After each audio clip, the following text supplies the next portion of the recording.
కొరింథీ సంఘానికి రాసినటువంటి మొదటి పత్రిక 1వ అధ్యాయము 18వ వచనం. సిలువను కూర్చున్నటువంటి వార్త నశించుచున్న వారికి వెర్రితనము గాని రక్షింపబడుచున్నటువంటి మనకు దేవుని శక్తి. దేవుని స్తోత్రం కలుగుగాక. హల్లెలూయా. మరి గత వారములో మనం చూసాం సిలువను కూర్చున్నటువంటి వార్త మనకు ఏ రీతిగా మేలు చేస్తుందో మనం చూసాం.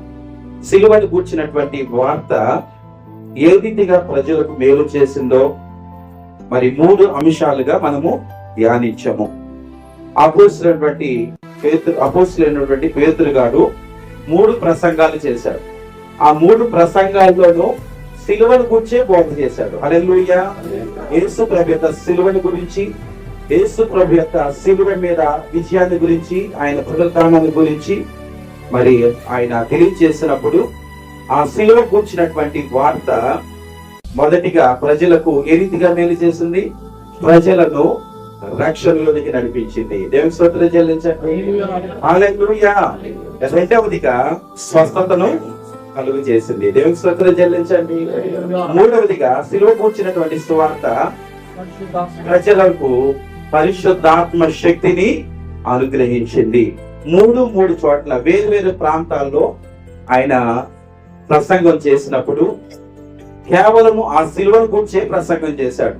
మొదటగా పెంతెకొస్తు పండుగ దినమున ఆయన యేసు ప్రభు యొక్క సిలువ గురించి, ఆయన పునరుత్థానాన్ని గురించి ప్రకటించినప్పుడు 3000 మంది రక్షణ పొందారు. దేవుని స్తోత్రం చెల్లించండి.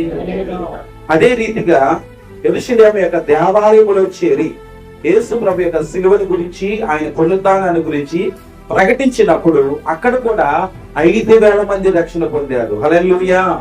అంతేకాదు ఆ యెరూషలేము యొక్క మందిరం యొక్క మెట్టుల మీద కూర్చున్నటువంటి వ్యక్తికి కూడా స్వస్థత వచ్చినట్లుగా మనం చూస్తా ఉన్నాం. హల్లెలూయా.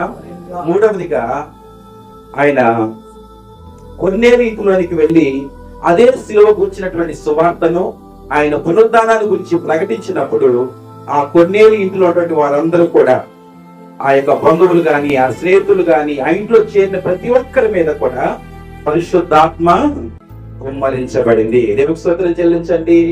వెంట్రుకలు సిలువ కూర్చున్నటువంటి వార్త ఏ రీతిగా మనందరికి మేలు చేసిందంటే, మొదటిగా ప్రజలకు రక్షణలోనికి నడిపించింది, రెండవదిగా స్వస్థతను అనుగ్రహించింది, మూడవదిగా పరిశుద్ధాత్మ యొక్క శక్తిని అనుగ్రహించింది.